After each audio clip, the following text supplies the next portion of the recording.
Great. So, Coach, just being able to go back and watch the game again, just some takeaways that you had, maybe that you didn't catch while the game was in live. We weren't able to watch it because the video footage was corrupt. There's partial footage, but there was some problems with the video, so I just kind of moved on. I knew in the post game that there were some things that were probably off on the box score, but I didn't have the knowledge. They asked me about getting out rebounded. I felt like we'd out rebounded them, which we ended up out rebounding them a little bit. But I just think about the experience. That's what we talked to our kids about. And we asked them today. We had a day off yesterday, and the word memorable came up. Our kids said they will remember that game as any other game that we've had. The environment was electric. The experience was outstanding for us to go to a different part of the state. The fans, the athletic director, the chancellor of the school coming up to thank us for coming to play, and the fans that had been yelling at us nonstop throughout the game came down and took pictures and were cordial. Their student body was amazing. The band, amazing. The loudest gym I've ever been in my life, bar none, not even close. That I've been in Cameron for a men's game. I've been in the Dean Dome. I've been in Rupp. I've been in Poly. I've been in Assembly Hall. You name it. I've never been in a gym as loud as H.O. Clemens was on Monday night. And then the other thing I have for you is just with UCA coming up, I know they got done playing a tough Kansas State team that just familiar with. So I'm wondering maybe what you've gleaned from them so far from that game. You were cutting out a little bit, so let me make sure that I understood the question. You were asking about them coming off playing Kansas State. Yeah. And what we learned from that. Oh yeah. Yeah. Well, it was just good to have some film. Early in the year, you're guessing so much on the stats. You don't know who might start, and you don't have any usable film to make a scout at it. So it's good that they played Kansas State. We're very familiar with Kansas State, obviously. My wife was on that staff a few years ago, and then Chrissy Carr played there, and just the familiarity with them. So gives us a chance to see their roster. There's so many changes in everybody's rosters this year, but specifically theirs. So it gave us a chance to see those kids and how Coach Rushing's going to try to utilize them. I don't feel like we probably have a true scouting report on them, but I think enough to go on that our kids will be comfortable to go out and trust what we work on a daily basis, and have some idea of some schemes, some things we can work on. But it is nice. The more film you have, the more confident I think coaches are going in, knowing that they've prepared their teams. I think we always worry a little bit, but specifically more early in the year without film to prepare for. Jordan? Hey, Coach. In the last game, Michaela Daniels finished with 4 points on just 5 shot attempts. Is it going to be a priority to get her going early and be more aggressive overall? No, not really. I mean, the way our offense runs, just there's shots. Some days shots find you, and other days they don't. And I think UAPB was probably most familiar with Mac, and I haven't been here the most. I just think they keyed on her. I think Mac made all the right decisions. There was nothing about the way she played or the offense that made us think that it wasn't just a result of how they decided to defend us. So, but yeah, I might run the first play for her. Yeah. Back home, first game as her, as a fourth-year player, there's a good chance first actions might come her way, because she is really important to us getting going, not only scoring, but just setting the tone for our offense. Right, and you guys are going to have a pretty significant size advantage over UCA. Is that something you guys are going to look to take advantage of, particularly with strong post players like Aaron? Yes, we very rarely have had a significant size advantage over any team in the last 6 years. So, yeah, we're going to try to make sure we build inside out. We don't settle for a bunch of hard shots early at the perimeter when maybe we can be dominant around the basket. Their kids are just undersized a little bit, but they play incredibly hard. I watched them against the size of Kansas State. So we've been undersized our whole life. So I know that that doesn't mean that they're not going to be physical with us, but I do want us to have a really good balance on Friday of, basket attacks, threes and free throws. So I'm anxious to see it. I've not coached very many games in my life with a size advantage, but we will try to exploit it the best we can. I got one more for you. Yeah, So go. you've lost some pretty impactful players and leaders over the past couple seasons. How important is it for the younger players to step up and take on some of those roles? Very. If we want to do what we want to do late in the season, everybody's got to stretch a little bit. I want people to be comfortable in what they've done in the past, but getting out of that comfort zone is huge. And I've watched all the other teams in our league. I think tonight will be the first time I get to see Mississippi State in Florida. But no, Mississippi State, I think, is the only one I hadn't seen. Knowing what our league has ahead of us, we need all 12 of our rostered kids to have impact. And hopefully this is an opportunity for us to each one of those kids to do something a little different than what we've asked of them in the past. Alyssa? Hey, Mike. Hi. Couple questions for you. My first one being, this is your third straight in-state team that you're going to play. You're going to play Little Rock in a few weeks. You've got Arkansas State on the schedule as well. And so, what do you get out of these? Do you feel like this is just a way to prove that Razorback brand, or to try to just, get through them? I mean, this is a lot of NC State opponents you guys are taking on this year. It's a little bit of all the above. I'm from here, born and raised here. Growing up, I always wondered why they didn't play. I mean, I just wondered that. Why didn't Arkansas State and Arkansas play? Why didn't UCA? Why don't they play?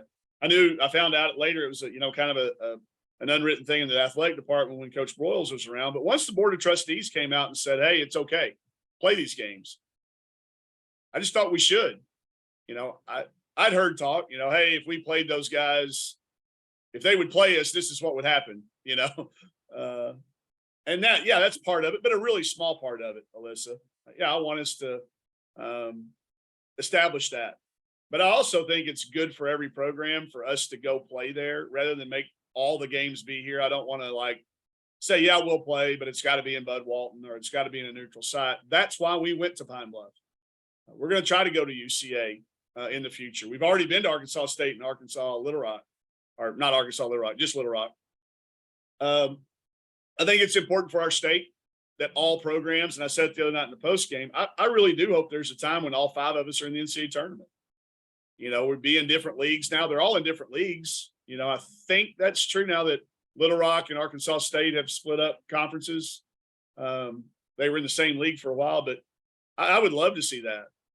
We've got so many good high school coaches and so many youth programs that need to supply a variety of university opportunities. And I think if we don't play those games, I think it helps look at that attendance. They had 3,500 on the box score, but it was closer to 4,000. I promise you, there weren't many seats open in that gym. And some of them were Razorback fans, but boy, the majority of them were at least at the very best split allegiant. They cheer for us, I think, when we don't play, but there weren't very many fans cheering for us during that game. So I think it's our duty, and I think it is good for our kids to see all the different parts of our state and the fans of the different parts of our state to get to see them.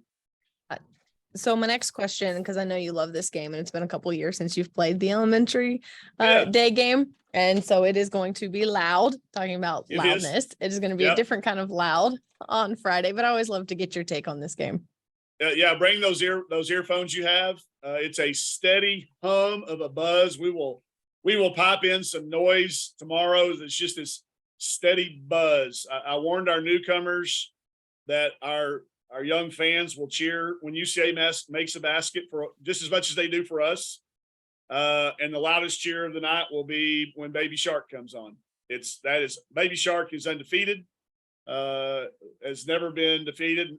And now that I've got kids that are going to be, elementary age here in a few years, like you do have as well, I just think it's such a cool day. I know their teachers have got to have their hands full on their way here and on the way back. They will be hopped up on soda and candy for sure.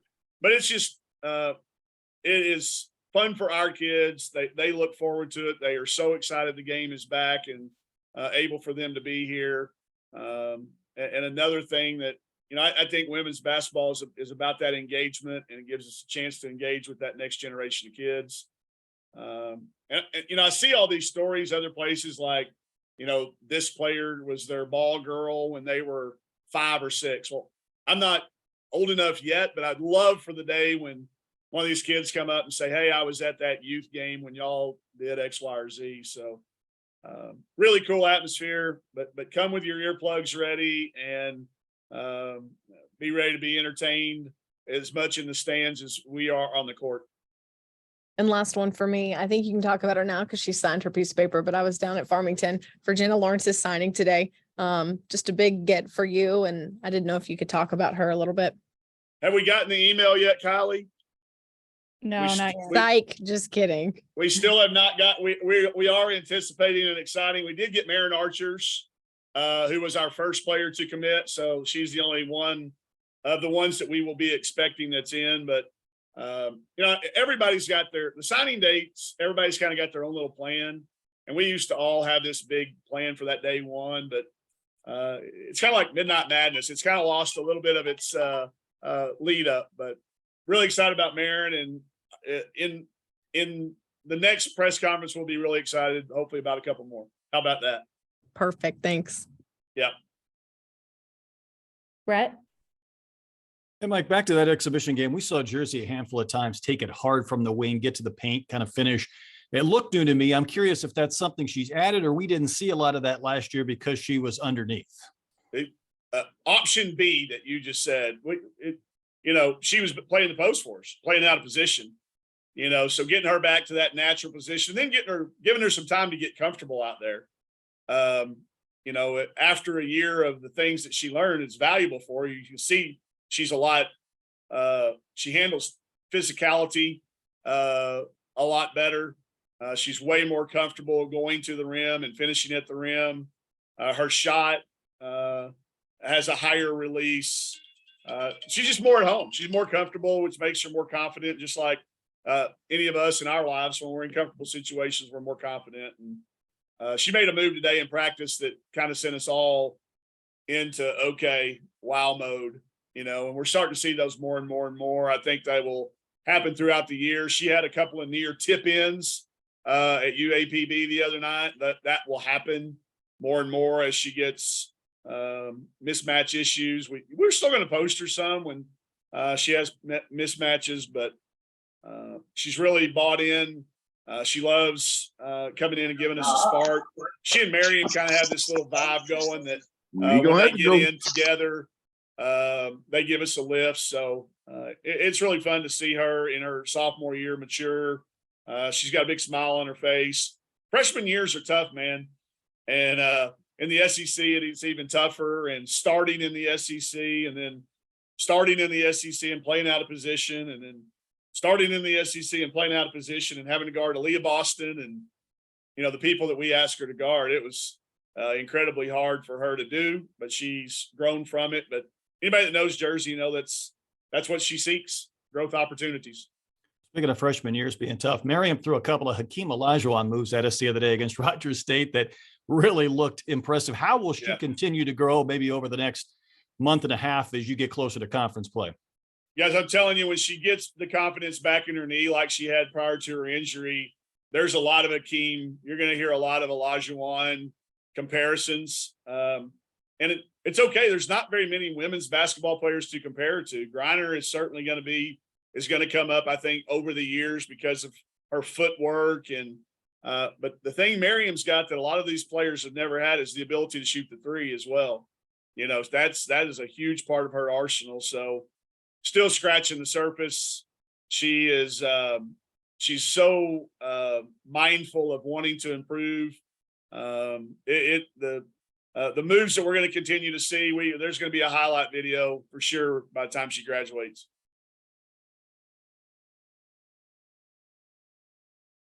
That's all, Brett? Perfect. Porter?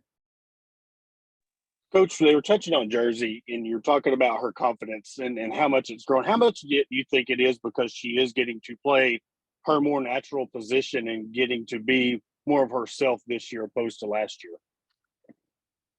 All, if not all, a very high, 95%. You know, I think that's human nature. I think we all perform better when we're confident. I think we all perform better when we're comfortable. But she talks about it all the time, that growth that helped her, it's helped her in that position. So I think it's got everything to do with it. I also just think the challenges of the expectations of coming out of high school they're impossible for anybody to live up to. Not just her. I look around the country at all the things these kids have to,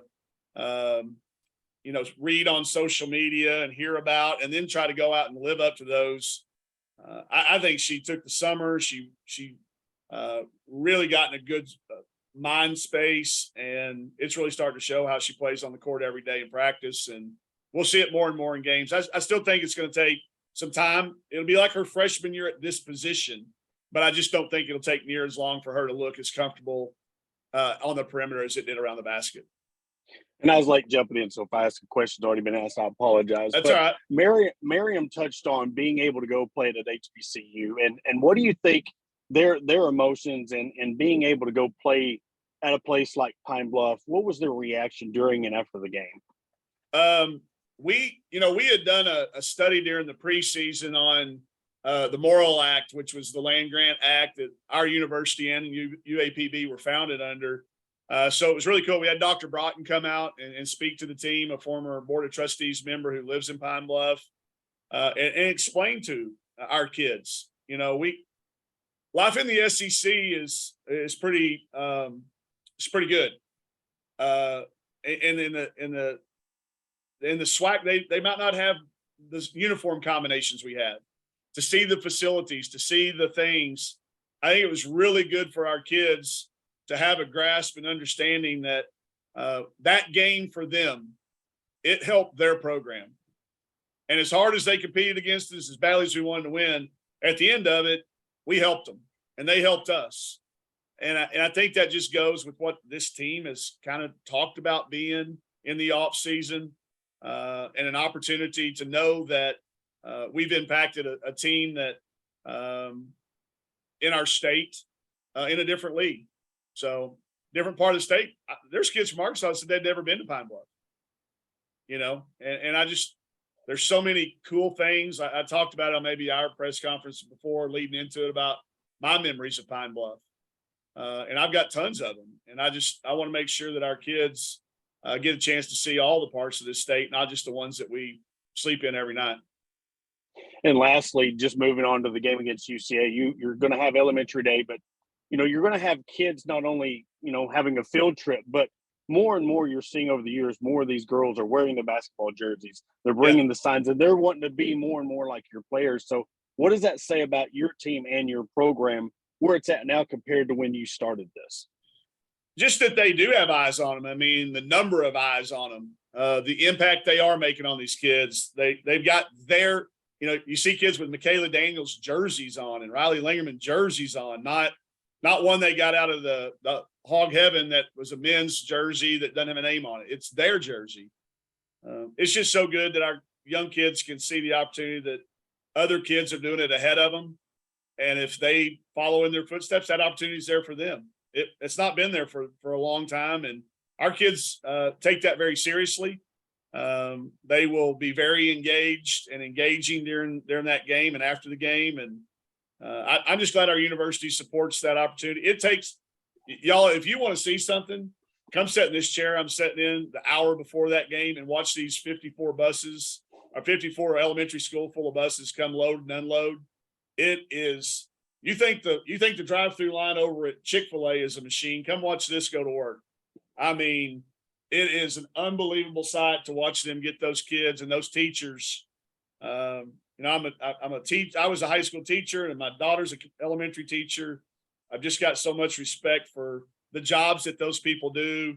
I'm cool. I'm just glad that we can give them hopefully a little bit of a time Friday when they can just let their kids cheer as loud as they want, not have to tell them to be quiet. Tell them to get loud for a change. That's all I got. Thank you. All right. Dudley? Hey man, you and I banged the drum on playing in-state schools for a long time before Yep. it actually started. You got 3 in a row here. Just talk about doing that, and now like you were talking about with UAPB, how it not only helps you but helps those schools as well, and just kind of generates some excitement in the state. I'm just glad to be a part of it. I really am. I mean, I hope 40 or 50 years from now, when my two are I'm gone and they're growing up, people are talking about how these games got started. Maybe that name will come up, that, Coach Neighbors was one of the people that, of the 5, I called Don, I called Matt, I called Coach Rushy, and of course, Coach Foley. It's going to be written somewhere. I don't know how many people will remember it, but it's just fun to be a part of that. And I think in women's basketball, it may not be true for all sports. I can't speak for another sport. But we've got a great camaraderie. I took a picture with Don after the game, and I played golf with Coach Foley, and I've hung out with Coach Rushing at, I don't know. I tried to recruit Desiree a little bit when I was at Tulsa. When she's now, it'd be kind of weird playing against her, but I just, because of the 5 of us, I think we all want the same thing. I don't think we are. We want to beat each other the night we play, but I think we're all pulling for each other the nights that we don't. And I get to talk to those fans. Thank you for coming. I was never thanked more than I was walking out of that gym the other night. Fans, parents of the opponents, even the students that were yelling at me to sit down the entire game came up after the game and took pictures and stuff. So I think our state does great things when we all come together. And that's one little sign. There's not many ways I can impact that in my role and in my little corner of the world, but hopefully this was one way of it. That all of this will be, I think, the second year we played all 4, and we're trying to make sure we do that, for the next foreseeable future as well. I also got in here a little late. Obviously, you've had some great years recruiting, continue today, I guess, with a little bit, and continuing on down the stretch. Just talk about where your program's at and the excitement that is generating not only inside the state but in your recruiting footprint, I guess. Yeah. We've only got one officially in. Marin Archer's the only one we have officially in, but when it's all said and done, this is going to be a class that's recognized nationally, in the rankings that they do. I have zero interest in those rankings, but it's really important for Pauline and Lacey and my assistant coaches who, a lot of times recruiting is something that future employers will look at, and Coach Schaefer, who a lot of times, gets kind of pigeonholed into being a skill developer and my right hand. He had a big part of this recruiting class as well. So it goes a long way for those guys. For us, it's important pieces to go around what we already have.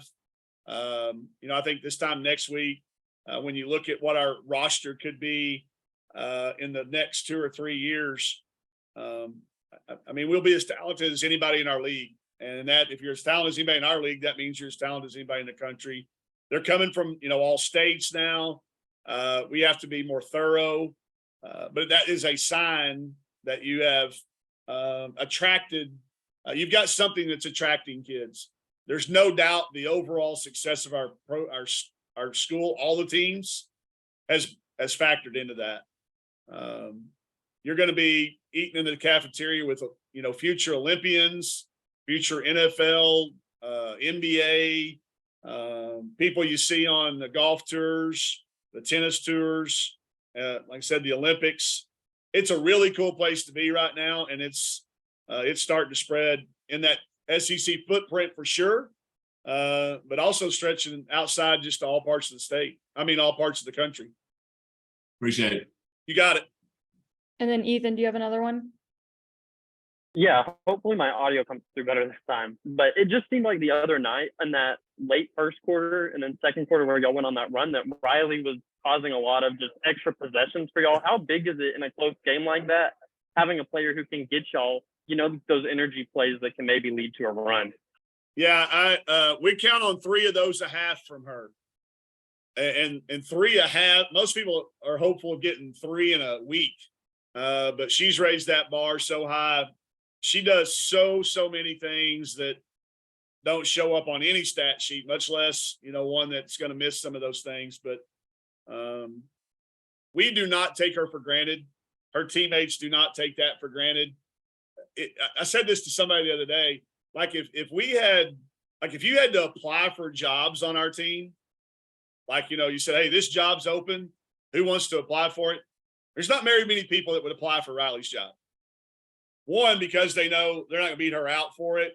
And two, because it just takes something a little extra to do what she does. The effort plays, the bruises she's going to get, the places she's got to go in there and sacrifice her body. It's not underappreciated by our coaches and her team and our fans too. I mean, everybody knows that's Riley. That's a Riley play. So we have told other players that's just what we're going to call them. We're going to, rather than hustle plays, we call them Rileys. Hey, you go get us a couple of Rileys. It doesn't mean she's the only one that had. Go get 2 Rileys tonight. And you start getting things named after you. That's pretty rare. But it's really appreciated by not only our coaches, teammates, but also our fans. Thanks, Coach. Yep. Great. Thanks, everyone. See you Friday and Monday. Thanks, everybody.